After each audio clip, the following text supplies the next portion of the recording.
Abre o Salmo 103 aí para mim, por favor. Vamos abrir? Salmo 103.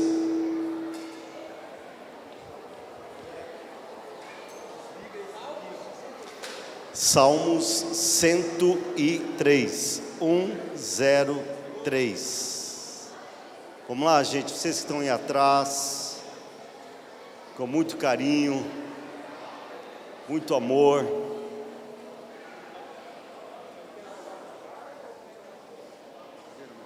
Não precisa. Só para o salmo.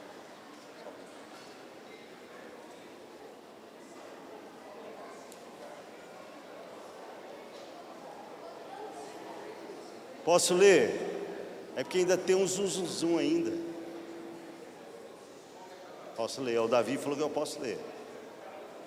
Calma aí, vamos assentar.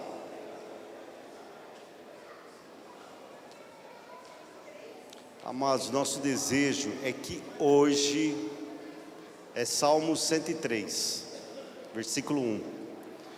O nosso desejo hoje é que todos vocês, todos, absolutamente todos, possam receber da parte do nosso Pai o ensino revisado e que possa chegar no nosso coração como nunca tivéssemos ouvido antes. Não foi isso que foi proposto?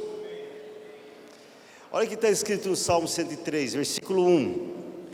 Bendiga minha alma o Senhor, e tudo que há em mim, bendiga o seu santo nome. Vamos falar isso? Mas vamos falar de pé? Aí, ó. Vamos ficar de pé, vamos ler a todos os pulmões. Ó. Vamos lá? Bendiga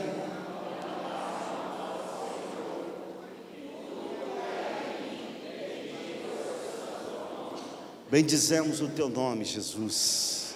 Nós te glorificamos aqui nessa noite, porque cremos, Senhor, que tu se faz presente aqui nesse lugar. Deus, a tua parte da igreja nessa cidade se reúne agora, e nós desejamos que o teu Santo Espírito tenha liberdade entre nós. Venha manifestar a tua graça, da unção, do teu favor sobre cada um de nós aqui, Senhor. Nós colocamos os nossos corações diante de ti, os nossos ouvidos, para que teu Espírito possa comunicar, possa nos falar, Senhor. Venha trazer palavra de ânimo, traz refrigério, traz gozo no nosso coração, traz alegria. Espírito Santo, derrama dessa unção sobre os teus filhos aqui nessa noite. Nós te pedimos em nome de Jesus. Amém? Agora você pode sentar.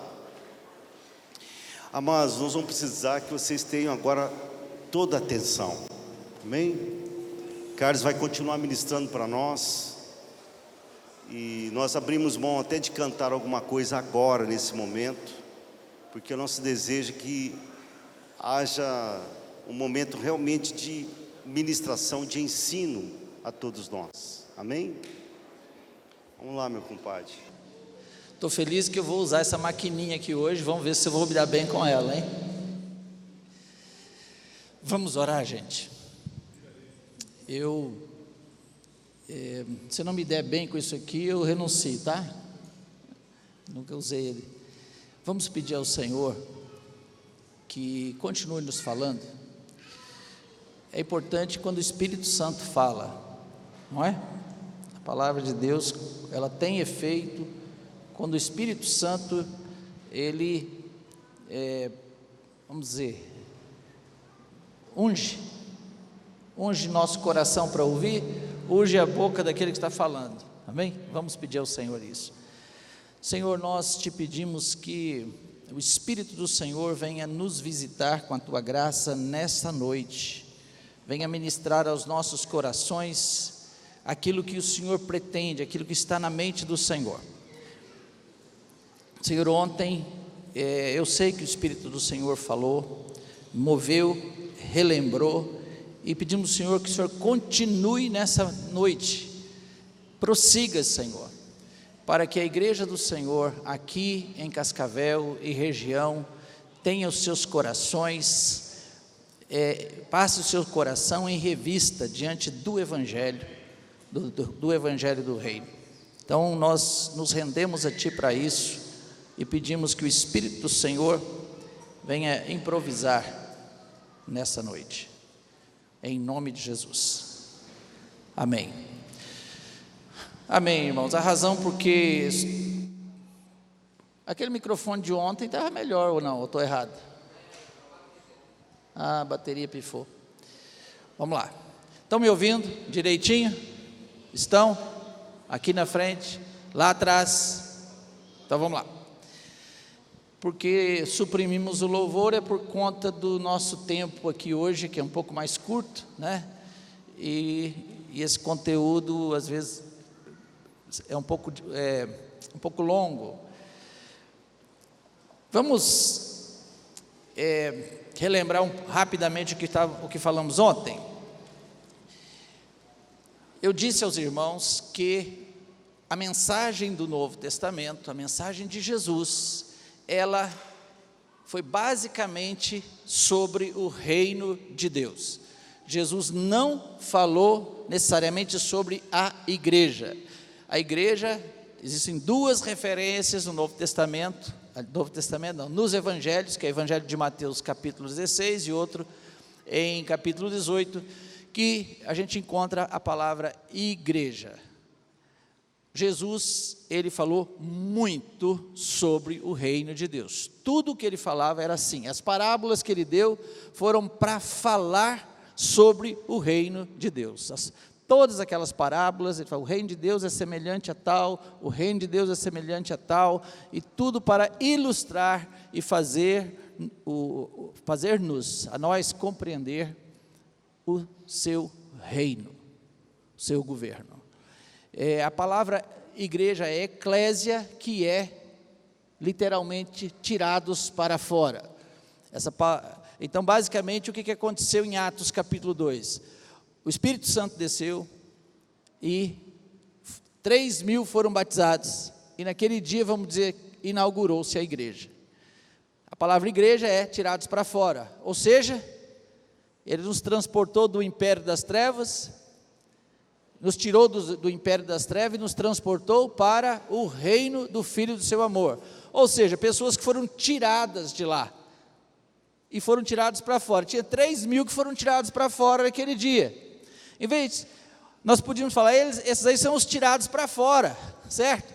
Tirados do reino das trevas para fora dele, para o reino de Deus. Então, aí está a eclésia, aqui está reunida essa eclésia, esses tirados para fora, porque essa compreensão de reino, ela é muito importante. O reino de Deus, então, falarmos sobre o reino de Deus e falarmos sobre o governo de Deus, é como trazermos uma vacina, certo? Tem vacina que precisa ser tomada a cada 10 anos. E revisar esse assunto é importante como uma vacina. Reino de Deus, eu disse ontem, é o anúncio do governo de Deus num mundo dominado pelo reino das trevas. Então essa basicamente seria a definição. Por que é importante a gente falar desse assunto nesse momento? Por causa das novas gerações. Em Israel, esse texto de Deuteronômio capítulo 31, 9 a 13, fala, né? Nós lemos ele ontem, que fala que a cada 7 anos todo o povo precisava ser reunido, e toda a lei era lida novamente, para quê? Para que as novas gerações entendessem. Então nós temos novas gerações na igreja também, não é verdade? Sejam os nossos filhos, sejam aqueles que foram se convertendo e acrescentados à igreja. Está aí a importância de nós revisarmos o assunto. Depois, porque precisamos passar o prumo nas nossas vidas continuamente. Esse texto aqui é muito importante, irmãos, de 2 Coríntios 13, versículo 5, que fala para que devemos examinar-nos a nós mesmos. Examinai-vos a vós mesmos, se realmente estáis na fé. Provai-vos a vós mesmos. Isso é importante e é vamos dizer, meio que o contrário daquilo que a gente vê na teologia cristã evangélica do nosso tempo, que tentam convencer as pessoas, muitas delas inconversas, de que tem a vida eterna. E Paulo faz o contrário, fala, é bom você examinar a si mesmo. Eu disse e repito, a nossa vida, ela não é estática, a vida é dinâmica, nós estamos sempre em movimento. O que nós fomos impactados há 10 anos atrás, pode ser que não estejamos sendo impactados agora. A experiência que tivemos no passado, talvez não é a mesma que estamos tendo agora. E para Deus o que conta é o hoje. Se hoje você ouvir a voz do Senhor. Então para Deus só existe um dia. O que conta é Ele. Aquele que perseverar, até quando? Até o fim. Terceiro motivo, por causa do risco constante dos outros evangelhos. Falei sobre como que o diabo trabalha para adulterar o conteúdo do evangelho, e depois falamos, no decorrer da palavra, falamos um pouco sobre o humanismo. Outro motivo, porque estamos em tempos de operação do erro, estamos no final dos tempos, e Jesus disse que viriam, sempre houveram falsos profetas, mas nos últimos dias, a palavra de Deus diz que isso iria piorar. O Espírito afirma expressamente que nos últimos tempos, alguns se apostatarão da fé por obedecerem espíritos enganadores e ensinos de demônios. 2 Timóteo 4, 4 e 5, haverá tempo em que não suportarão a sã doutrina, cercar-se-ão de mestres segundo as suas próprias cobiças. A tendência humana é falar aquilo que agrada aos ouvidos, e esse cercar-se de mestre, como quem tem comichão nos ouvidos, segundo uma outra tradução, é basicamente dizendo isso, não é? Que o ser humano gosta de ouvir o que lhe convém, e não necessariamente o que ele precisa. E há todos esses textos aí que lemos ontem, que falam sobre os últimos tempos, e sobre o perigo, né, de que, como seria mais perigoso, no final dos tempos, a diluição do conteúdo do Evangelho. Jesus orientou em qualquer tempo, né, a gente...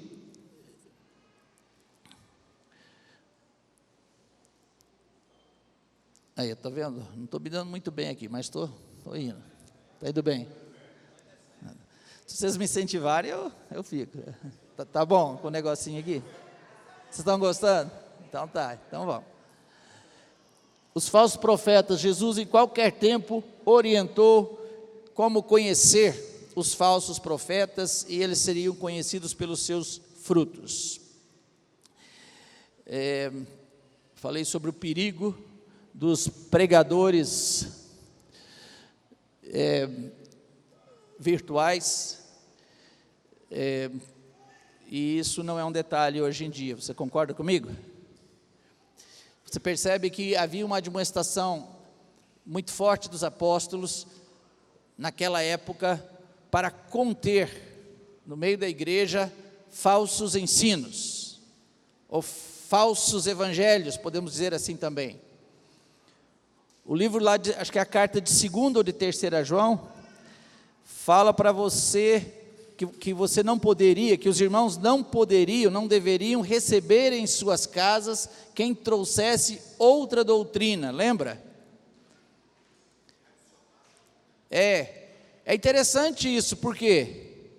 Porque naquele tempo, a única maneira de você ter contato com conteúdo estranho era através de alguém que fosse até a sua casa e falasse com você, não é? As pessoas pouco sabiam ler, então, e nem existia muita carta para se mandar, pouco se escrevia. Então não havia mídia escrita, não havia, praticamente, havia escrita, mas não havia papel, não havia cartas. Então, a forma vamos dizer, de uma informação chegar até as pessoas, você tinha que estar na frente dela e falar com ela, ou reuni-las. Então, a forma de conter era essa. Qual seria a orientação do nosso tempo, visto que nós vivemos em dias onde a tecnologia da informação coloca conteúdo na sua frente o tempo inteiro, por meio do YouTube, do Instagram, do Facebook ou WhatsApp, principalmente o WhatsApp. Ou seja, o que a palavra de Deus está dizendo, cuida basicamente com quem você recebe. E para você conhecer um falso profeta, você teria que conviver tempo com ele, para ver se os frutos da vida dele condizem. Então, irmãos, penso que é uma admoestação forte do nosso tempo, eu disse ontem, não acho que é pecado você ouvir as pregações que circulam, mas é de alto risco, porque pode estar contaminado.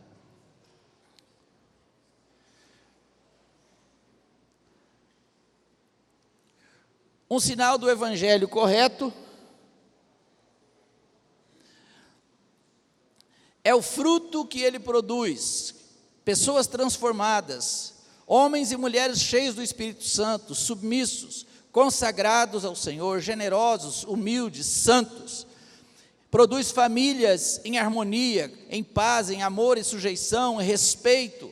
Um povo que canta, que louva, que ora, que jejua, que serve, que proclama, que ama, que perdoa, cresce, se multiplica, parecendo com Cristo.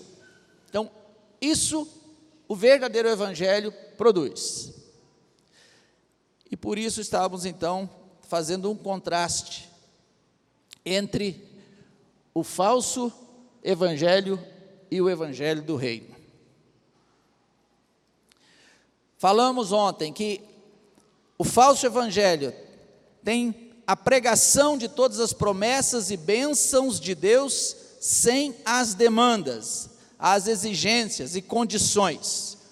Eu falei sobre um irmão que disse existir o quinto evangelho, que podia ser feito o quinto evangelho, e o quinto evangelho seria os versículos sublinhados de um crente que tenha 10, 15 anos na igreja. Se você fosse pegar todos aqueles versículos sublinhados e colocar em outro, escrevê-los escrevê-los separadamente, você teria compilado o quinto evangelho, que só contém as promessas sem as demandas. Estava lembrando a vocês que todas as promessas de Deus têm demanda. Eu citei que eu recebi essa semana o texto de Isaías 59, por alguém que dizia assim, o texto diz, a mão do Senhor não está encolhida para que não possa salvar, nem surdo o seu ouvido para se fazer ouvir. Só isso. Ótimo, mostra que Deus está ouvindo a qualquer pessoa, que Deus é bondoso. Pede para Deus. Só que o versículo 2 fala, mas as vossas iniquidades fazem separação entre vós e os vosso Deus, e encobre o seu rosto de vós para que vos não ouça.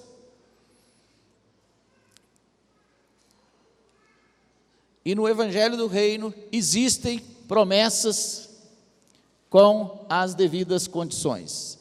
Aqueles versículos que estão ali são versículos que falam do evangelho, a expressão evangelho do reino, para dizer, o evangelho de Jesus foi um evangelho qualificado. No evangelho falso, o centro da mensagem é o homem e a felicidade do homem. E eu estava dizendo aos irmãos como que a teologia ela foi contaminada por um pensamento humano, por um pensamento filosófico chamado humanismo. Humanismo é a ideia de que o homem é o centro do universo. Todas as filosofias modernas têm essa base, que o homem é a coisa mais importante do universo. Isso entrou na teologia em algum momento, e eu digo que isso criou um evangelho, gerou um evangelho geneticamente modificado. É o evangelho que faz a inversão, coloca Deus como servo e o homem como Senhor. Em decorrência disso, nós precisamos agora apresentar uma mensagem que satisfaça o ser humano.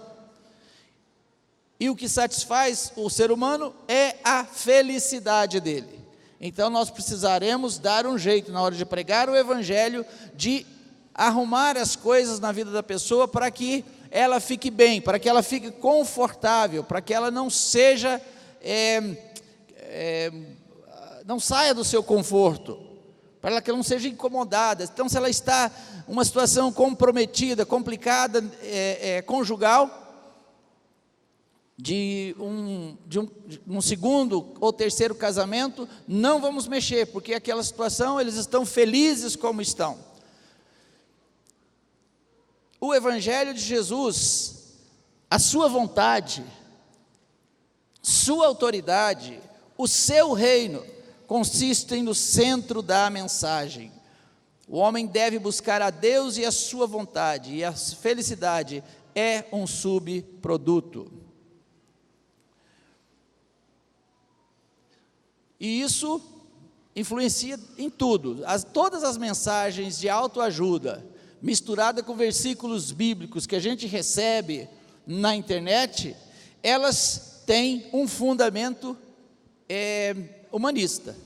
Os textos, você pega versículo bíblico e mistura algumas coisas de autoajuda, e são mensagens de afirmação, que você pode, que você é bom, que tem coisas boas, que você tem virtudes, e não é assim, joga o homem para cima. E é interessante que a Bíblia é o livro que mais fala mal do homem. Já notou isso? É o livro que mais fala mal do ser humano, é a Bíblia. Então Deus não tem compromisso com o humanismo. Então nós precisamos, vamos dizer, pedir a Deus que nos vacine, certo? Para a gente ficar livre do humanismo.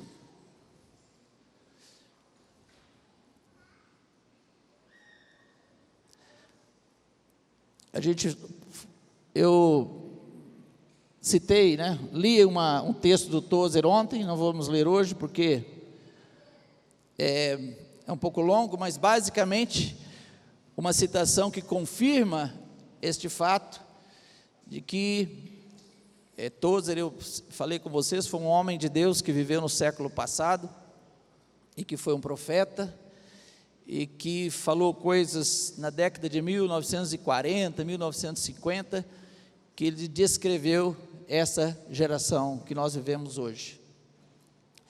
E nesse texto, basicamente, ele diz que Deus não está preocupado com a emoção do homem, mas está preocupado que esse homem seja santo. Não está preocupado que ele seja feliz, aliás, mas que ele seja santo. Não está preocupado com o estado das suas emoções, mas com o estado do seu coração.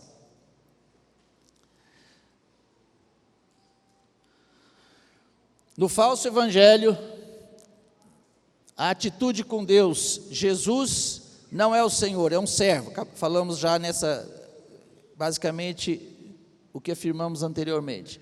E Jesus é o Senhor e nós somos seus servos. Nós vamos falar um pouquinho nesse próximo ponto e vamos ressaltar a importância do senhorio de Cristo. No evangelho falso, a condição para ser salvo é aceitar a Jesus como seu Salvador. E no evangelho do reino, a condição para sermos salvos é nos submetermos ao senhorio de Cristo. Esse ponto aqui é muito importante, irmãos. É assim, geralmente uma ideia, uma pregação, ela se torna errada porque é igual cair uma mosca morta no unguento. Não diz a palavra de Deus que a mosca morta no unguento faz perder o trabalho do perfumista? Oi? É Boticário. Pensei que Boticário era uma marca de perfume. Ele está falando que o texto bíblico é Boticário, é o cara que fazia, né, os perfumes. E às vezes uma mosca morta que cai no meio de um pensamento, daquilo que é puro, o diabo lança algo ali e põe a perder o ensino verdadeiro. Irmãos, Jesus, Ele é nosso sumo sacerdote, amém? Ele é o nosso Salvador, não é? Ele é o nosso Senhor, Ele é o profeta. Existem muitos títulos e ofícios que são dados, atribuídos a Cristo. A gente vê isso no livro de Hebreus. O que se contaminou a teologia? Separou Cristo. Ou seja, a parte que salva de Jesus é o Jesus Salvador. E você precisa ser salvo se você aceitar Jesus o Salvador. Esse evangelho foi o evangelho que foi amplamente pregado no século XX, principalmente do início até a segunda metade do século XX, porque depois da segunda metade da década de 1970, principalmente, aquilo que é ruim piorou, porque nada é tão ruim que não possa piorar, concorda? É assim, infelizmente. Então esse evangelho das ofertas convidava as pessoas para aceitarem Jesus como Salvador das suas vidas. E este convite, eu me lembro que eu me converti a Cristo nessa época, eram feitos cultos, as pessoas eram desafiadas a aceitar Jesus, levantarem as suas mãos, virem à frente e aceitar Jesus como seu Salvador. Não sei até que ponto isso tem sido feito hoje, porque a coisa piorou, infelizmente. Esse evangelho, quando anunciado, dizia às pessoas o seguinte: você é pecador, você está separado de Deus, e você precisa do perdão de Deus. Então venha Jesus, aceita Jesus como seu Salvador, porque Ele vai perdoar os seus pecados, senão você está condenado à morte eterna, ao inferno. Era um evangelho que apresentava Jesus como Salvador, isso é uma verdade, e que falava de pecado, e que falava de perdição eterna, e que falava do inferno. Pronto. Outra coisa interessante, que boa parte desses homens que pregaram este evangelho foram homens muito sérios. O mais conhecido deles, que eu acho que o mundo inteiro conheceu, chamava-se Billy Graham, um homem que tem o meu respeito, inclusive, porque foi um homem que nunca foi pego em um escândalo, em um delito, absolutamente. Um homem que tinha um zelo e era um homem santo. E houveram outros. Estou citando esse como talvez o principal e que tem o meu respeito e acho que de todos nós. Porém, a mensagem que pregou tinha esse detalhe: levava as pessoas a aceitarem Jesus. Esse evangelho continha a verdade, mas não toda a verdade. Depois, a coisa piorou. Sabe por quê? Porque surgiu num outro homem, infelizmente essas coisas começaram nos Estados Unidos, depois foram exportadas, um homem principalmente chamado Oral Roberts, que foi um evangelista importante daquele país. Oral Roberts. Este homem trouxe ao mundo a teologia da prosperidade, que foi amplamente aceita no mundo evangélico e foi amplamente aceita aqui no Brasil. Os grupos neopentecostais do Brasil cresceram, se multiplicaram em cima da mensagem do evangelho da prosperidade. Esse evangelho não fala de céu e de inferno. E na maioria das vezes não é pregado por gente séria. É o evangelho que prega o céu na terra. Na década de 1990, quando uma dessas denominações neopentecostais começava a crescer amplamente no Brasil, que um pregador deles deu um chute na senhora Aparecida, na frente da câmera, pregando. A Rede Globo quis se aproveitar daquilo, deu vulto e deu uma confusão no Brasil, e aquilo virou uma polêmica. E eu lembro que numa das redes de televisão, chamaram um sociólogo, que até onde eu sei não era cristão, e o jornalista fez uma pergunta, porque o assunto estava dando ibope, né? Perguntou para ele assim: o que é uma igreja pentecostal? Ele falou: a igreja pentecostal é o grupo evangélico que crê na contemporaneidade, saiu, dos dons espirituais. Aquilo que está na Bíblia, lá escrito em Atos, acontece hoje. Aí eu parei e falei: esse cara sabe, né? Está falando direitinho. Aí ele fez a outra pergunta: qual é a diferença dos evangélicos modernos e dos evangélicos reformados, dos séculos 17, 18 e 19? Ele falou: bom, a igreja evangélica antiga, eles criam no céu, que você tinha que crer em Deus aqui, mas a sua recompensa era futura, era no céu, depois da morte. E eram pessoas muito disciplinadas. Eu entendi que ele usou a palavra disciplinada, porque ele não era cristão, não ia dizer que eram pessoas santas, mas ele falou: eram pessoas muito disciplinadas, e porque eram muito disciplinadas, prosperaram muito, muitas delas ficaram ricas, mas, curiosamente, apesar de que ficaram ricas, elas criam que a sua herança era no futuro. Por isso foram pessoas piedosas e não apegadas a bens. Geralmente foram pessoas que doavam, que ajudavam e que investiam, né, principalmente na obra de Deus. E agora, e os evangélicos modernos? Falei: não, eles são diferentes. Eles são diferentes por quê? Porque a mensagem moderna não é mais que a sua herança é no futuro. A mensagem evangélica moderna é mundana. A frase que ele usou é mundana. Mas ele não estava fazendo uma crítica, ele estava apenas fazendo constatação, que para ele não estava errado. Na cabeça dele ele fala assim: olha, eles estão mais espertos hoje. Eles acreditam que a herança deles é aqui, agora, não é no céu. Por isso que eu disse: o que era ruim piorou. Porque a mensagem agora é: vem para Jesus. Por quê? Porque você precisa de um bom emprego, Ele vai te dar um melhor emprego, Ele vai te dar uma esposa nova, Ele vai te dar uma casa bonita, Ele vai te dar um carro novo, você vai ter tudo aqui nesta terra.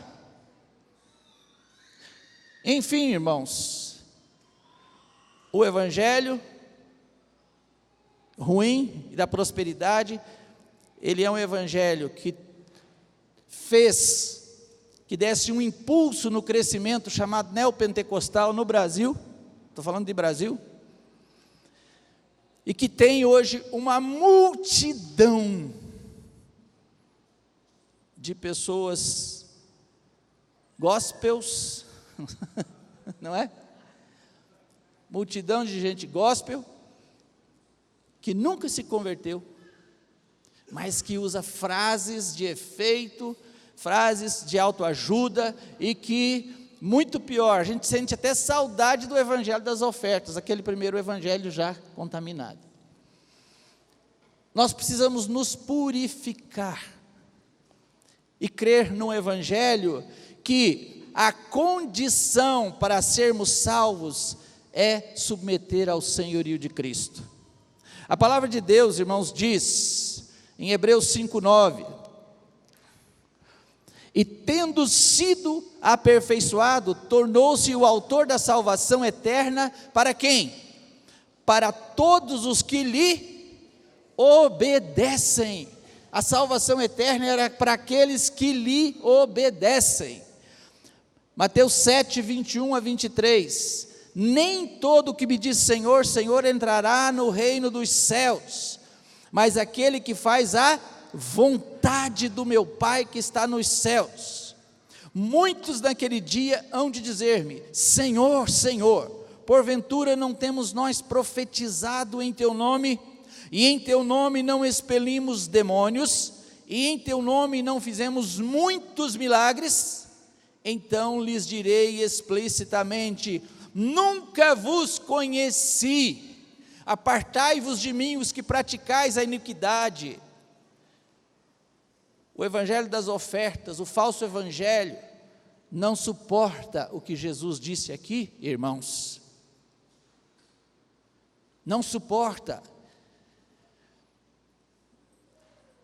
Eu ouvi o Marcos Moraes uma vez falando deste texto, usando um outro texto que eu acho muito pertinente, que está lá em Mateus capítulo 25, na parábola do grande dia, do grande trono branco, onde Jesus vai reunir à direita as ovelhas e à esquerda os cabritos, lembram disso? E vai dizer: vinde benditos do meu Pai, para o que vos preparei desde a fundação do mundo. E ao outro vai dizer: apartai-vos de mim, malditos, para o fogo eterno. E um dia eu vi o Marcos falando, aqui você vê duas multidões, só que se a gente se aproximar mais da multidão dos cabritos, você vai ver uma multidão de gente perplexa. É a gente perplexa que Jesus fala que vai existir aqui em Mateus 7, 21 a 23, porque o ímpio, o cara que é ímpio e pecador, não vai ousar levantar a sua cabeça naquele dia. Ele vai reconhecer: sou pecador e mereço ser banido. Mas existem os perplexos, aqueles que vão ficar surpresos e que vão pensar: estava tudo certo, me deram a garantia de que estava tudo certo, me deram a entrada, me deram o ticket de entrada, me disseram que se eu aceitasse Jesus, ou que se eu cantasse os hinos, ou se eu fosse o gospel, estava tudo resolvido, me prometeram. Como assim? E aqui falando de gente boa, gente que foi usada, pessoas que tiveram dons, porque curaram, porque expulsaram demônios.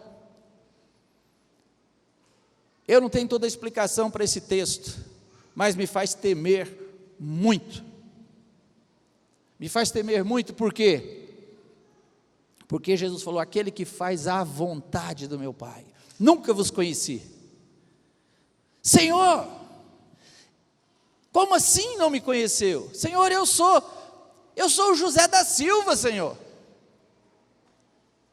Aí Jesus falou: José da Silva?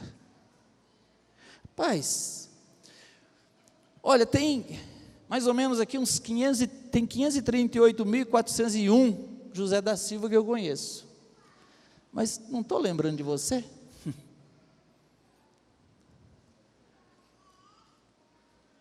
Nunca vos conheci, apartai-vos de mim os que praticais a iniquidade.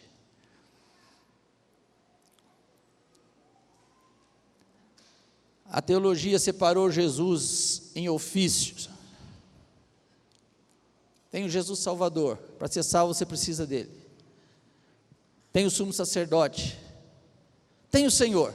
Em algum outro momento, você pode ir lá e encontrar-se com ele. Não. Jesus é uma pessoa, amém? Ou nós o temos ou não o temos. Em 1 João, capítulo 5, versos 11 e 12, diz: e o testemunho é esse, que Deus nos deu a vida eterna, e a vida eterna está no seu Filho. Quem tem o Filho tem a vida. Quem não tem o Filho de Deus não tem a vida. Entende isso? A vida eterna é ter Cristo. Ninguém pode ter um pedaço de Cristo que lhe agrade. Ou eu tenho Cristo na sua totalidade, ou eu não tenho nada. Concordamos com esse evangelho, irmãos? Amém?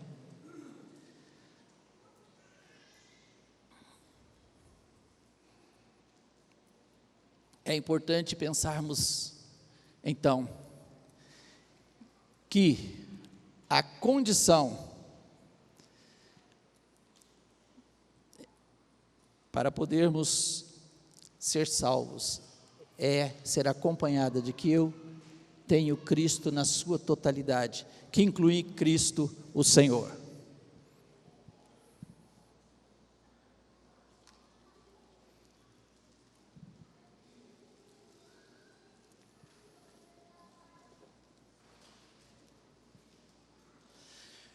Algo que é complementar a isso, irmãos, é que o falso evangelho diz que consagração é uma dedicação total a Deus, é um passo opcional e progressivo depois da conversão. E o evangelho do reino diz outra coisa, que consagração é conversão e conversão é consagração.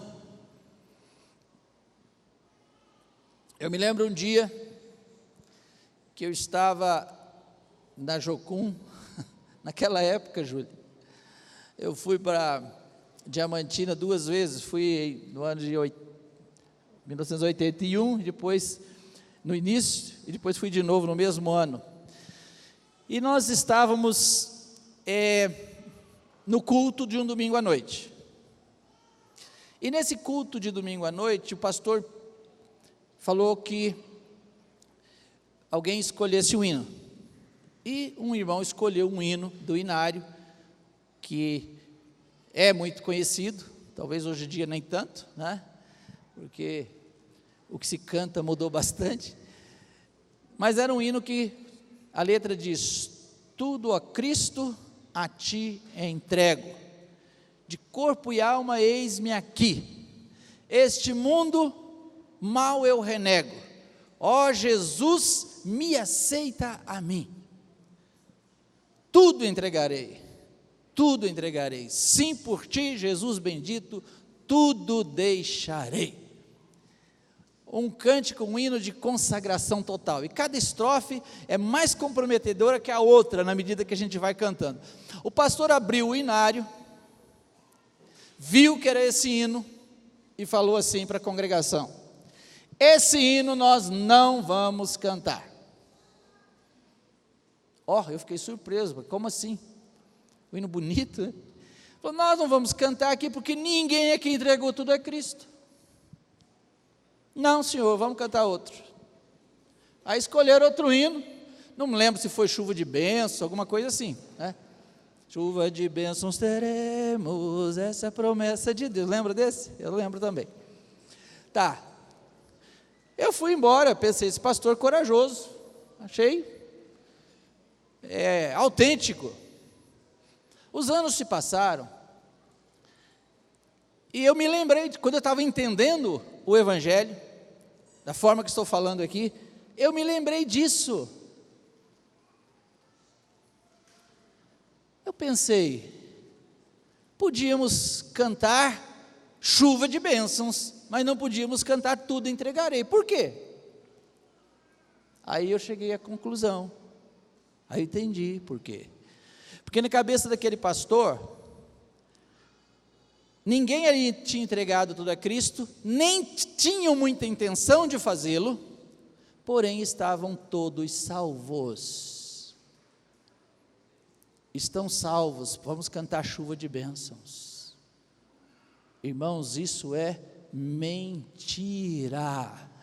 Isso é mentira. Isso é fazer igual os falsos profetas do tempo de Jeremias, dizer que paz, paz, quando não havia paz. é mentir, é dar o ticket falso. Já viu aqueles cambistas que vendem uma entrada no teatro que não é de verdade, vende mais barato, e a hora que você vai entrar não passa, não confere o código de barras? É desse jeito. Uma mensagem do Evangelho que não diz que você tem que entregar-se completamente a Cristo é mentirosa.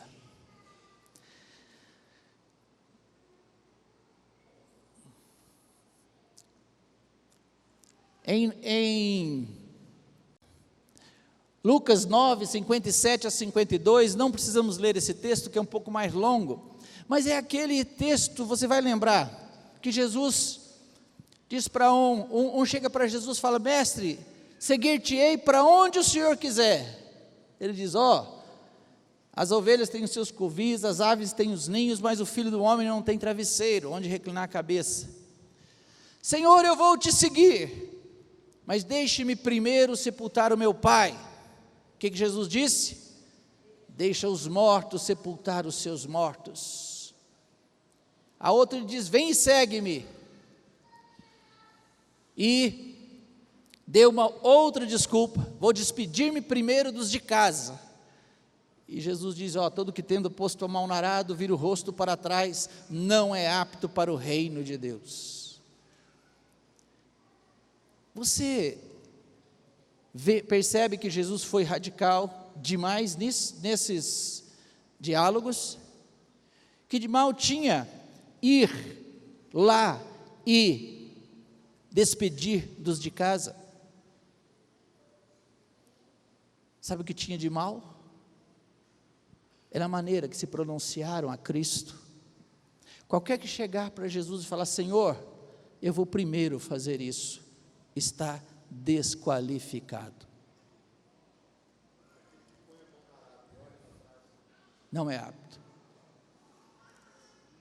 Para seguir a Cristo, nós precisamos entender assim: Jesus é número 1. Número 2, ninguém. Número 3, ninguém. 4, ninguém. 5, ninguém. Lá pelo 10º, pode vir a esposa, pode vir um filho, mas que nada ameace essa prioridade. Tem que haver uma distância absolutamente confiável a qualquer outra afeição para o nosso coração, para que a gente não corra risco. Amém? Isso é o Evangelho, meus irmãos. A consagração é que tem o poder de transformar-nos em verdadeiros discípulos.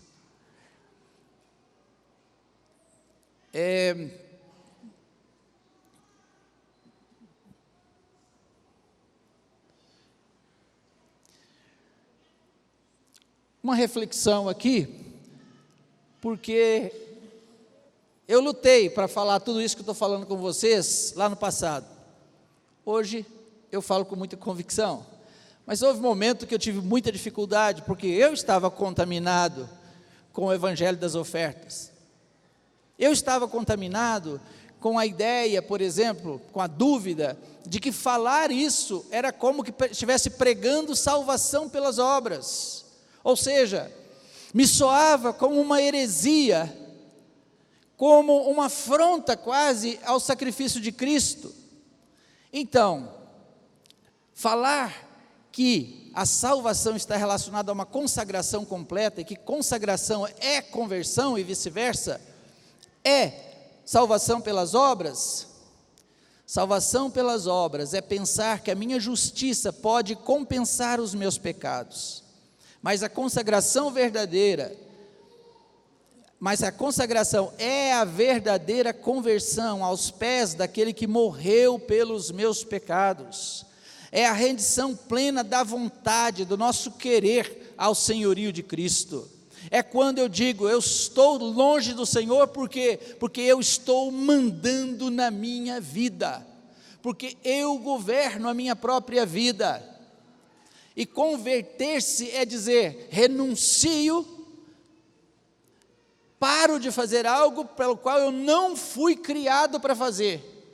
Eu fui criado para depender de Ti, então eu rendo a Ti a minha vontade, o meu querer.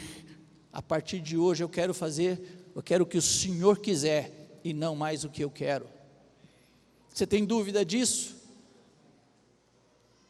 Não tenha, porque Jesus disse, reuniu a multidão, convocou a multidão e disse para ela: se alguém quer vir após mim, negue-se a si mesmo, tome a sua cruz e siga-me. O negue-se a si mesmo, se ele for bem compreendido, resolve isso aqui, essa dúvida. Sabe por quê? Porque Jesus não deu uma lista de coisas para você renunciar. Ele diz: negue-se a si mesmo. O problema humano é porque ele aprendeu a dizer sim a ele mesmo todos os dias.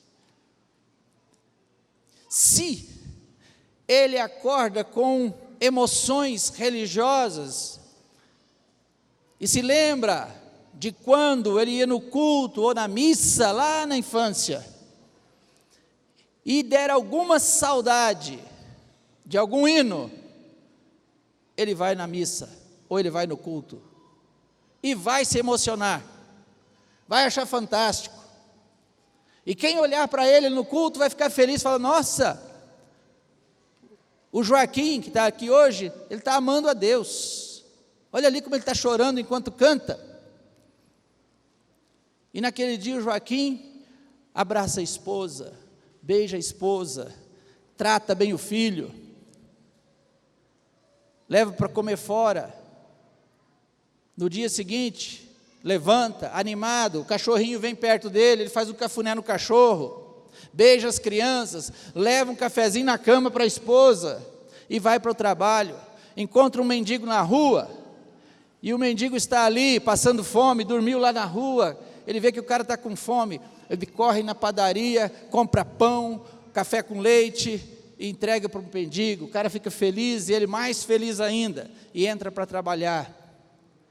Durante o dia alguma coisa aborrece ele fortemente, um chefe chato que ele tem, e ele sai do serviço irado e vai com os colegas para o bar tomar cerveja. A esposa fica preocupada, liga para ele, ele nem atende. Quando chega em casa, a mulher quer tirar satisfação, onde é que você estava? Ele fala: ó, eu cuido da minha vida, você não tem nada com isso. E vão dormir com a cara um para o lado, outro para o outro, e ele meio chumbado de cerveja. No outro dia ele levanta em cima da hora, correndo, levanta mal-humorado, na inércia do dia anterior. Ele corre, o cachorro vem brincar com ele, ele chuta, nem lembra que tem filho, corre para o trabalho. Quando passa na calçada, o mesmo mendigo está lá, ele fala: ô, seu Joaquim, você podia me dar um pão de novo? Ele xinga o mendigo todo, manda o cara trabalhar, e entra para o serviço e dá uma resposta para os colegas. À noite, o último lugar que ele quer ir é para casa, e passa a semana. No próximo domingo, eu quero ir jogar bola, vai. Passa outra semana, no outro domingo, eu quero jogar truco lá no bar do fulano, e vai. E passa 1 mês, 2, 3, 4, 5, 6 meses. Chega um outro dia, ele sente saudade de novo dos hinos, e pensa: preciso buscar a Deus, e vai na igreja novamente, vai no culto. Qual é o pecado desse homem? Esse é o homem comum. Ele paga as contas dele em dia. Se nós fôssemos falar se esse homem é bom ou ele é mau, alguns de nós ia ficar com dúvida, porque ele faz coisa ruim, mas faz coisa boa. Nós temos que perguntar para Deus: Senhor, como que o Senhor vê esse Joaquim? Como é que o Senhor vê? E Deus nos diria assim: lembra o dia que ele foi no culto e cantou e chorou? Lembro, então, aquilo foi ótimo. Mas eu olhei para ele e falei: você está pecando. Mas como assim? Ele está cantando um hino? Está pecando porque você está aí porque você quer, não é porque eu quero. Lembra o dia que ele deu pão para o mendigo? Lembro, ótimo, o Senhor que manda que a gente tem que dar pão ao faminto. E eu disse a mesma coisa: está pecando, porque você está fazendo isso porque você está afim, não é porque eu mandei. Agradou Joaquim no culto, ele foi. Agradou pescar, ele foi. Agradou fazer carinho no cachorro, ele fez. Agradou chutar, ele chutou. Como agradou ele dar pão para o mendigo, como agradou ele xingar o mesmo mendigo. O problema dele é fazer a própria vontade. Ninguém é salvo se não abandonar a sua rebelião. É impossível. Um rebelde ia ser muito infeliz se fosse para o céu. Essa é a grande verdade. E aí Jesus diz: Joaquim, você quer me seguir?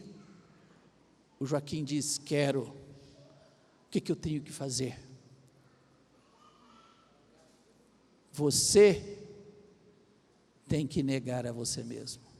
Todos os dias você pensa assim: quero ir no culto, sim. Quero pescar, sim. Quero fazer carinho nesse cachorro, sim. Quero chutar esse cachorro, sim. Você está dizendo sim para o que você quer. Se Joaquim estiver bem-humorado, sorte. Sorte da esposa, sorte do filho, sorte do cachorro e sorte de Deus. Se ele estiver bem-humorado, estiver mal-humorado, azar de todo mundo. Por isso que o Evangelho resolve esta independência interior. Quem não estiver disposto a renunciar isso e fazer a vontade de Cristo, não se converteu. Nenhum pecador, por pior que seja,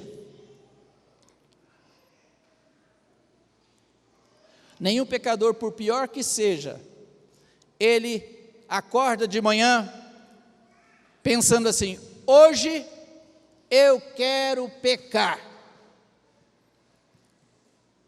hoje eu quero xingar, hoje eu quero brigar. Ninguém.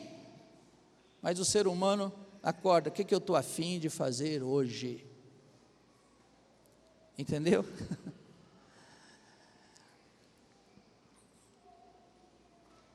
2 Coríntios 5,15, deixa eu ver aqui, eu fiquei apertando o negócio aqui, não sei onde estamos aqui.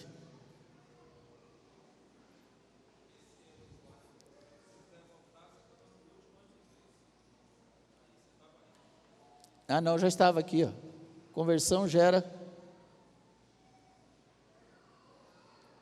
Sim, estava falando sobre consagração, era. O que eu estou falando aqui, às vezes é a primeira vez, vocês estão me entendendo, né?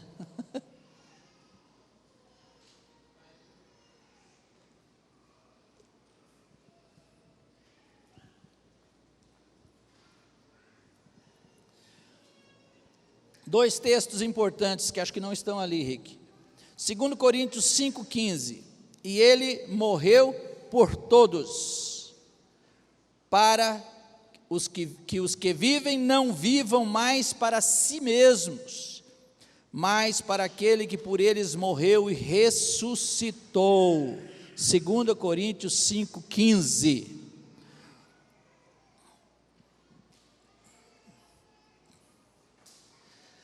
E Romanos 14, 7 a 9, porque nenhum de nós vive para si mesmo, nem morre para si, porque se vivemos, para o Senhor vivemos, se morremos, para o Senhor morremos, quer pois vivamos ou morramos, somos do Senhor. Olha o que diz agora: foi precisamente para esse fim que Cristo morreu e ressurgiu, para ser Senhor dos mortos e dos vivos. Amém? Você está vivo? Cristo tem que ser o seu Senhor. Não vou perguntar se você está morto, você está aqui, né? É importante a gente diferenciar, irmãos, entre consagração e santificação. Consagração não é necessariamente a santificação. Consagração é você se render a Cristo. Você pode se render de todo, e tem que ser assim, tem que se render a Cristo de todo o seu coração. Mas não quer dizer que você está perfeito. Você é perfeito na sua atitude, mas não quer dizer que você tenha sido santificado. Eu estou dizendo, Cristo é Senhor absoluto da minha vida hoje. E se eu aprendo algo de Cristo hoje, que eu não sabia ontem, eu tenho a responsabilidade de hoje em diante. E a santificação, ela se consuma assim, eu entendi isso hoje, quando é que eu vou praticar isso? Hoje. Daqui a 7 dias, tem que completar uma semana que eu estou obedecendo aquilo que eu aprendi há 7 dias, amém? Isso é que mostra que você é alguém que está sendo santificado. E um texto que eu gosto muito, que vocês já me ouviram citar, e que fala que a santificação é resultado direto da nova vida, é 1 João capítulo 3, verso 9, que diz o quê? Todo que é nascido de Deus, não vive na prática do pecado. Por quê? Porque o que permanece nele é a divina semente. Ora, esse não pode viver pecando. Por quê? Porque é nascido de Deus. Deus gera na sua espécie, amém? Deus gera na sua espécie, é santo, não há outra possibilidade.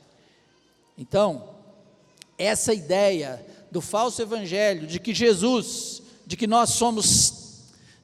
morreu pelos nossos pecados, passados, presentes e futuros, isso pode conter alguma verdade, mas não para você viver em pecado deliberadamente,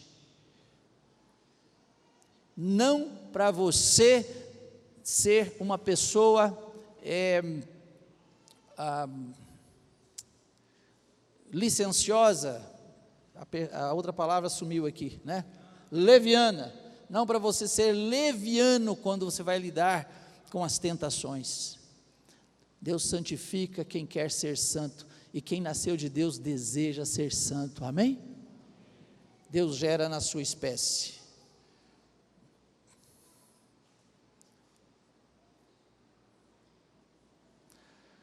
A falta de consagração, você está certo, era aqui mesmo. A falta de consagração gera uma conversão sem compromisso, que na verdade é uma falsa conversão. A pessoa pode se tornar um religioso, com hábitos religiosos. Isso tem sido muito comum. As pessoas vão para um contexto, começam a frequentar reuniões, começam a ouvir cânticos, começam a ouvir hinos, começam a ouvir versículos, de repente ela está cantando aqueles hinos, usando aquelas roupas e indo nas reuniões.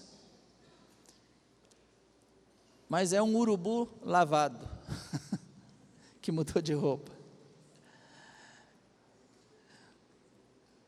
A verdadeira conversão do evangelho verdadeiro, a conversão vem com as condições para ser um discípulo. É o texto Marcos 8, 34 a 36, é que eu citei há pouco. Se alguém quer vir após mim, a si mesmo se negue, tome a sua cruz e siga-me. Eu queria apenas citar aqui para vocês as características de um discípulo. Daqui a pouco eu faço isso, não vamos discorrer profundamente, mas porque nesse momento é importante, tá? Jesus falou, não pode ser meu discípulo. Uma outra dificuldade que eu tive, não sei se você já teve, mas eu tive, era concordar que todos na igreja precisavam ser discípulos. Na minha cabeça, lá atrás, apesar que eu não admitia na minha própria vida, eu tinha dúvidas de que todos os convertidos precisavam ser discípulos de Jesus. Ou seja, haveria 2 categorias de crentes: o discípulo que era aquele consagrado, rendido a Cristo, que está disposto a sofrer por Jesus e até morrer por Jesus. Existia o crente comum, que iria só nos cultos, que não ia levar tão a sério assim. Eu li uma literatura uma vez que argumentava isso, e o argumento foi mais ou menos assim: num país não existe a população civil e a população militar? Não existe? Existe. Na hora de uma batalha, de uma guerra, quem vai para a guerra? São os militares. E os civis? Não precisam ir para a guerra. Ambos são cidadãos brasileiros, vamos pegar no Brasil. Todos são cidadãos brasileiros, mas existe aquele que vai para a guerra e aquele que é civil, que não vai para a guerra. Quando eu vi isso, falei, ué, faz sentido, né? Faz sentido. Pode ter então todos são cidadãos do reino de Deus. Uns vão para a guerra, uns são soldados e outros são civis, mas ambos são cidadãos do reino de Deus. Faz sentido? Faria sentido, se não fosse tão clara a ordem de Jesus. A ordem de Jesus foi: ide e fazei discípulos de todas as nações. Não é para fazer civil e militar, só haveria uma categoria para Jesus. Quem quiser fazer diferente é por sua conta, porque a ordem de Jesus foi muito clara: fazei discípulos. E discípulo, né? Só para os irmãos se lembrarem, é aquele que renuncia tudo quanto tem, é aquele que ama a Cristo mais do que a todos. O 1 e o 2 talvez mostre uma diferença. Um fala sobre renunciar coisas e o outro fala sobre renunciar pessoas. Quem ama seu pai ou sua mãe mais do que a mim não é digno de mim, Jesus disse. Obedece à palavra de Cristo.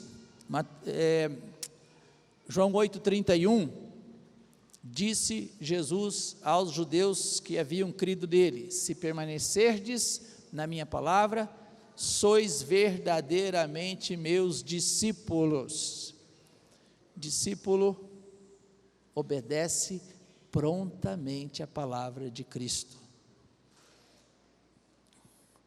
Ama os irmãos.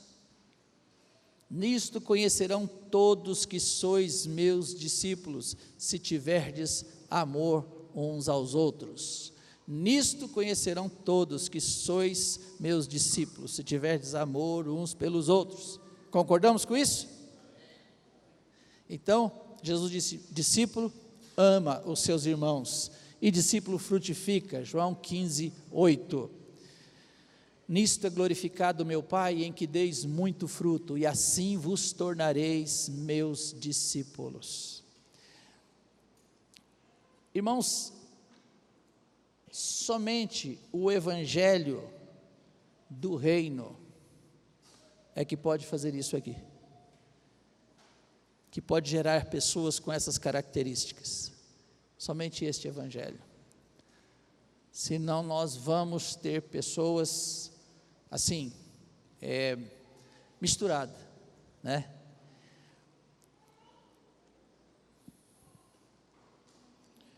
O falso evangelho,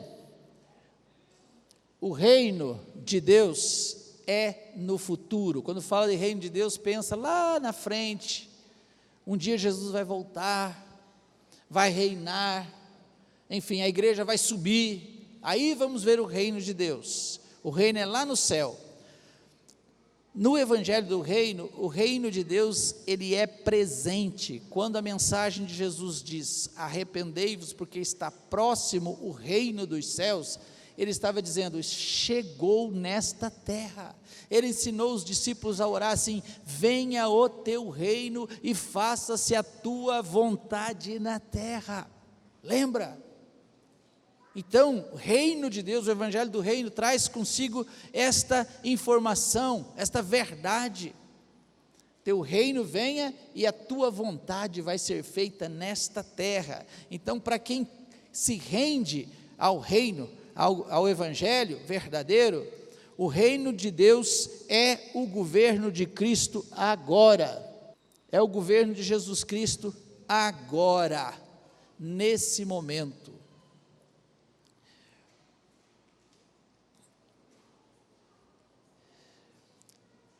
Entendido até aqui? Vamos adiante. Vamos falar um pouquinho agora sobre a pregação e a aplicação do evangelho do reino. Eu vou contar para vocês da minha experiência como isso foi importante. Eu comecei a entender tudo isso, eu era muito jovem, tinha meus, 21 anos, estudava um seminário, e uma frase de um irmão uma vez me impactou muito e me despertou muito para fazer discípulos.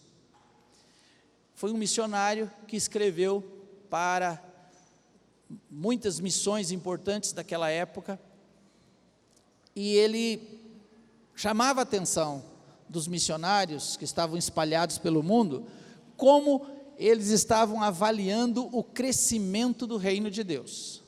E ele perguntava assim: vocês estão avaliando o crescimento do reino de Deus pela quantidade de missionários que vocês enviaram? Estão avaliando pela quantidade de templos que vocês construíram? Pelos carros que compraram para dar a serviço dessas pessoas?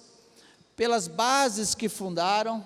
E foi alistando tudo aquilo que nós estávamos acostumados a considerar como avanço no reino de Deus. E a frase impactante foi a seguinte: muita coisa boa nós podemos fazer no nosso sincero desejo de agradar a Deus, mas se no final não houver discípulos formados, não podemos dizer que estamos obedecendo à ordem de Jesus. Muita coisa boa podemos fazer no nosso sincero desejo de agradar a Deus, mas se no final não houver discípulos formados, não podemos dizer que estamos obedecendo a ordem de Jesus, que é: ide e fazei discípulos de todas as nações. Isso me confrontou muito, por quê? Porque não era assim que eu avaliava, e eu mudei. Pensei, então, o Senhor não me mandou a ter uma grande igreja, a reunir multidões, Ele me mandou fazer discípulos, e me mandou fazer discípulo para Ele, não é discípulo também da minha cabeça. E aí foi importante entender: Jesus, o que é um discípulo para ti? Essas características que falamos agora há pouco, mostram exatamente o que é um discípulo para Jesus. Então eu tinha que formar pessoas com essas características. Mas depois eu entendi outra coisa, que eu não conseguiria fazer isso se eu mesmo não fosse discípulo de Jesus. E eu pensei, eu sou um discípulo de Jesus verdadeiro? E isso foi então uma confrontação pessoal. E aí, irmãos, eu comecei a pregar. Na época estava numa liturgia bem evangélica ainda, fazia apelo para quem queria aceitar Jesus, mas eu pensava, quando alguém vinha à frente, isso lá no início da década de 1980 ainda, anos de 1984, por aí, tinha uma congregaçãozinha pequena em Timóteo, que estávamos começando, e no domingo à noite era o culto que fazia esses apelos. Quem quer aceitar? Então a pessoa vinha. Eu já tinha entendido, conceitualmente, que aquilo não era conversão, então eu não confiava. O que eu fiz? Eu ia, na segunda-feira, ou quando a pessoa pudesse, daquela semana, eu falei: eu preciso conversar com você. E eu ia conversar com ela. O que eu ia fazer? Eu ia tentar pregar o Evangelho direito. Um texto que eu usava naquele momento era Lucas 14. Eu não estava tão seguro, eu confesso a vocês, de usar Lucas 14, que fala que grandes multidões acompanhavam, voltando-se lhes disse. O texto, os irmãos conhecem, diz assim: se alguém vem a mim e não aborrece seu pai, mãe, irmãos, irmãs, e ainda a própria vida, não pode ser meu discípulo. Sabe o que eu fazia? Eu achava a palavra aborrece muito dura. Então, geralmente, a pessoa era incrédula, estava se convertendo, ela não conhecia a Bíblia, então eu que estava lendo, então eu mudava por minha conta. Eu ia ler o texto e falava assim, olha o que está dizendo aqui: se alguém vem a mim e não amar menos seu pai, mãe, eu punha amar menos, porque era uma maneira de não chocar tanto. E fiz isso na tentativa de pregar o Evangelho de Jesus. Um dia, eu fiquei de má consciência de fazer isso com a Bíblia. Falei, nossa, e se eu estiver mudando, né, a Bíblia? A palavra de Deus fala que não pode mudar. Aí eu falei, já sei, eu vou pegar outra tradução, que é confiável, e eu vou tirar essa dúvida. E peguei uma Bíblia católica, chamada Bíblia de Jerusalém, que é uma tradução muito boa, e fui ler o mesmo texto. E lá eu li assim: se alguém vem a mim e não odeia seu pai e mãe e irmãos,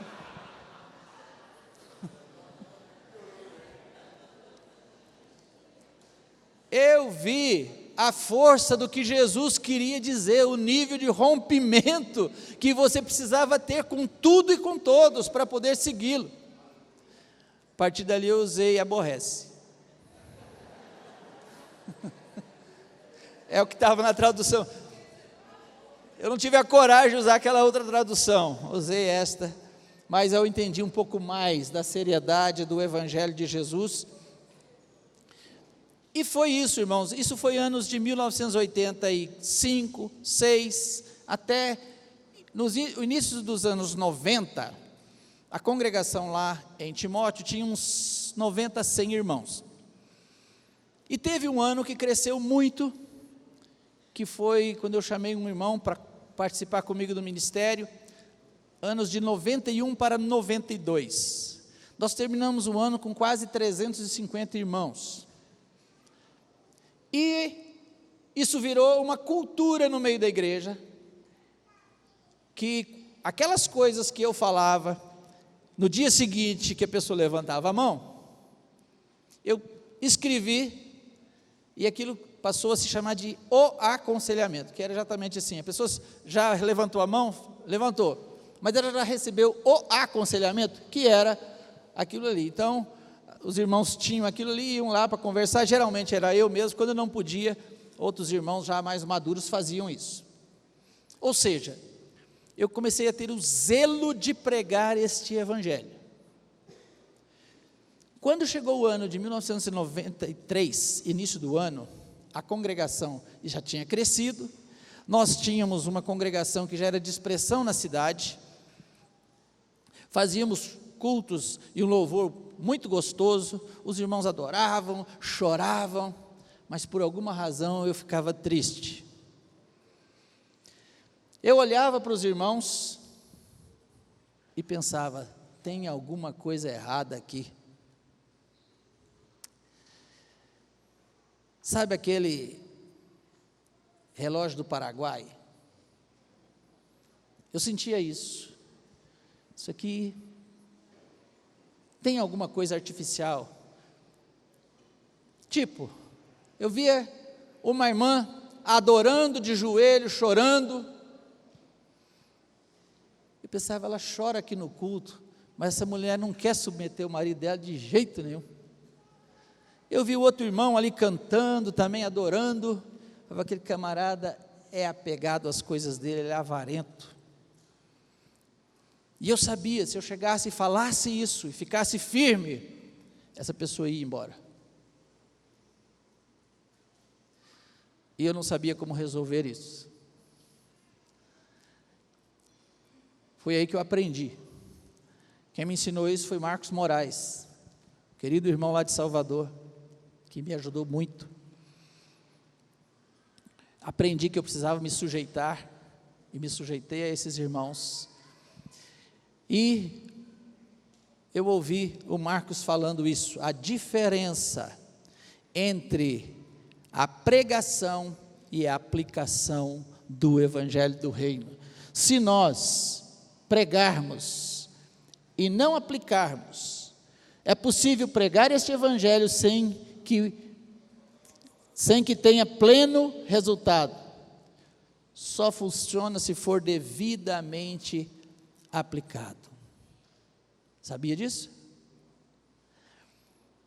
Nenhuma consagração tem valor até que seja aprovada. Você concorda com isso? Como um cheque que prova que tem valor na hora do saque. Lembra de Abraão? Abraão teve um filho e Deus falou: pega o teu filho, o teu único filho, e oferece em sacrifício no Monte Moriá. O que ele fez? No dia seguinte, de madrugada. Me admira demais Abraão. Foi um homem que obedeceu prontamente. Deus falava, ele fazia. Deus falou: circuncida os machos. No dia seguinte ele fez. Pega o teu filho, ele fez no dia seguinte, de madrugada. Não fala que ele conversou com Sara, porque senão ele ia ficar com dúvida. Pelo menos eu acho, né? E ele foi resoluto. E ele não foi assim, talvez, não. Ele foi, não tinha carta na manga, não. Hebreus dá testemunho, né, de Abraão sobre isso, que ele tinha uma fé viva, que Deus iria levantar esse menino da morte, mas vou matar.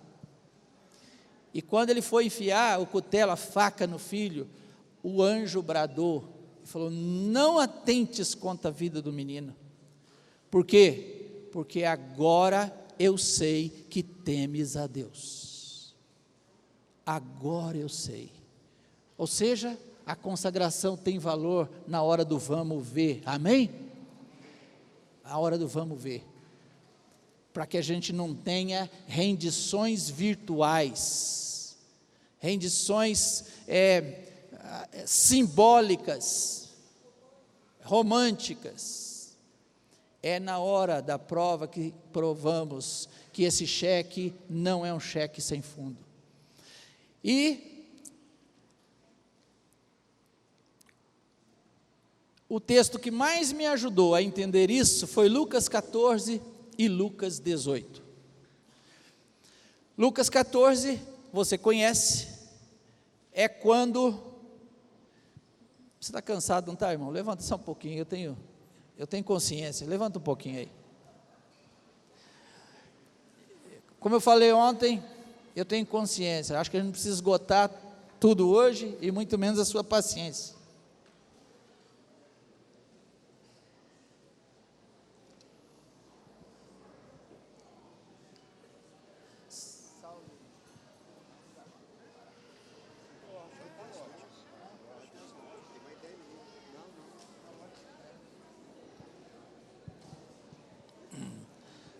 Pronto? Senta de novo, irmão.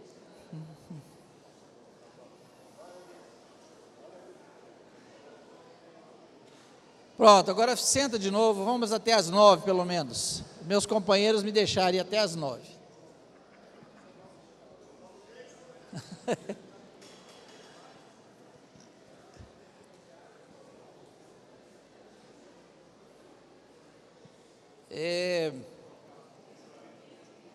Oi?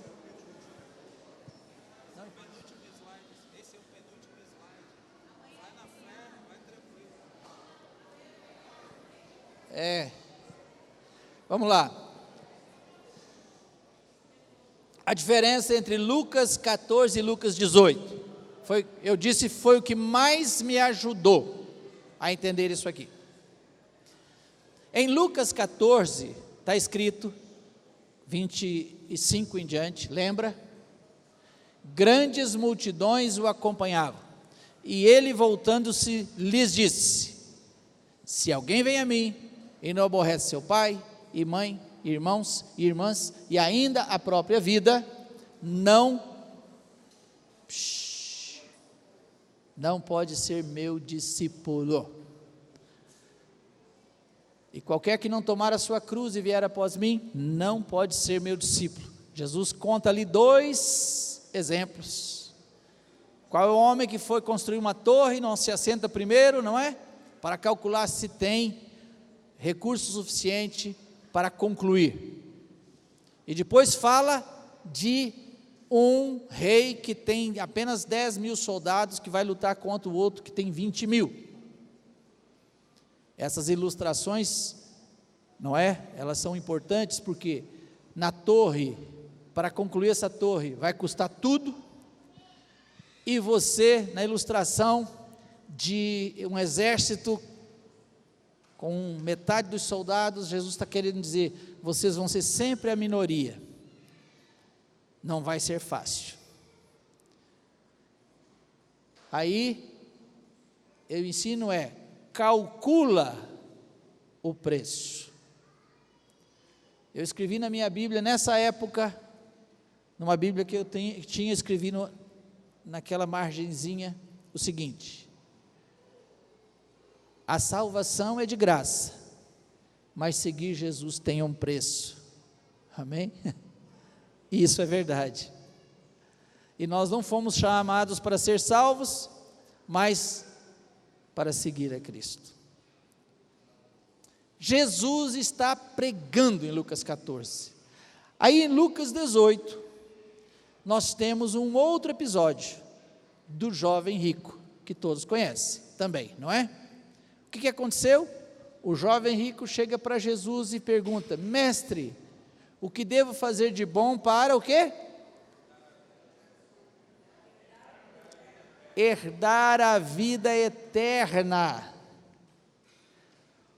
O cara não estava falando assim: Senhor, o que eu devo fazer de bom para ser pastor, pregador, missionário, diácono?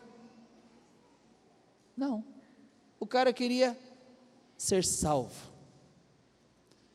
Jesus responde de um jeito esquisito, que se um pregador moderno estivesse perto, ia corrigir Jesus, porque Jesus fala: você quer ser salvo? Você guarda os mandamentos? Que abordagem esquisita.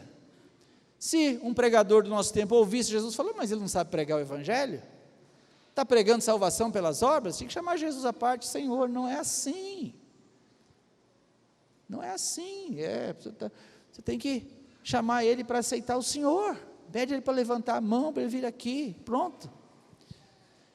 Mas Jesus continua.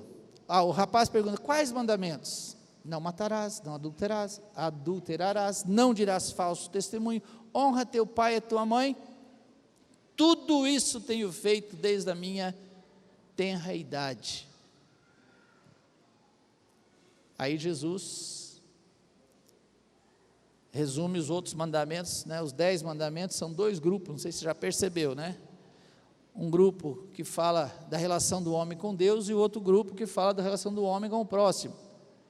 E Jesus parece resumir aqueles que faziam relação do homem com Deus em um, nisso que ele falou: é mesmo? Então, uma coisa te falta, vai, vende tudo que você tem, dá aos pobres, e depois vem e segue-me, e terás um tesouro no céu. O cara não queria salvação eterna? Jesus falou: você quer salvação eterna, o tesouro no céu? Faz o seguinte: vai, vende tudo que você tem, dá aos pobres, vem e me segue, e depois você vai ter um tesouro nos céus. Que dificuldade Jesus fez para salvar esse homem. Um homem bem intencionado, que seria talvez um excelente diácono na igreja, porque o cara estava possivelmente querendo dar o dízimo, possivelmente ele queria melhorar a vida de Jesus, o cara era muito, muito rico. Jesus andava a pé, ele ia poder comprar cavalo para Jesus e para os 12, ia poder talvez dar dinheiro para comprar pão, para Jesus não ter trabalho de multiplicar pão. O cara tinha recurso.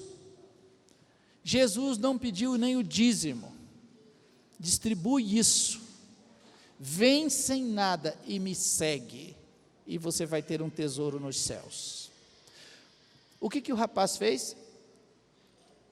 Ficou muito triste, frustrado, desapontado, e foi embora, triste. E o que Jesus fez? Nossa, eu fui precipitado. Desculpa, cara, desculpa, eu exagerei. Eu devia pegar mais leve. Vamos fazer o seguinte: começa a andar aí junto com os discípulos. Rapaz, vamos fazer umas viagens juntos. Aí depois você dá o dízimo, se você quiser, né? Nós temos umas obras aí que queremos fazer, se você quiser ajudar, né? Queremos ajudar uns órfãos e umas viúvas, e aí você vai ajudando, você vai aprendendo aos poucos. Você tem uma fraquezazinha aí, estou vendo, né? Mas quem não tem, não é? Quem não tem? Não é, Deus te prosperou, então vem servir a Deus com o dom que Deus te deu. Ia levantar o cara, fez isso, ele foi lá, levantou o cara e trouxe de volta, foi assim? Nós faríamos isso, eu acho, talvez faríamos. Jesus não fez. A Bíblia fala que Jesus ficou triste quando o homem foi embora. Na versão de Marcos fala que Jesus amou esse jovem antes de falar essas coisas. Quem ama fala a verdade, e Jesus falou a verdade que este homem precisava ouvir. Em Lucas 14, Jesus estava pregando o evangelho do reino. Em Lucas 18, ele estava aplicando esse evangelho, ele não estava pregando, ele estava aplicando aquele evangelho de renunciar tudo na vida de uma pessoa a quem ele discerniu que era o problema principal. E o homem foi embora triste, e Jesus fica triste, mas não vai atrás para fazer concessão. E quando eu entendi isso, eu pensei, bom, primeiro, que o homem queria salvação. Isso prova mesmo que a consagração é necessária para a salvação. O texto é claro nisso, que o cara falou que queria ser salvo, e Jesus disse que ele tinha que renunciar tudo. Jesus não falou a mesma coisa com todos, a gente sabe disso. No caso de Zaqueu, por exemplo, Jesus não precisou fazer isso. O homem era ladrão, era rico, que tinha roubado, e ele falou: resolvo dar aos pobres metade do que eu tenho. Eu acho que ele não falou que ia dar tudo, porque ele ia precisar de dinheiro para pagar o que ele roubou, né? E ele vai: se alguém defraudei, eu vou pagar 4 vezes mais.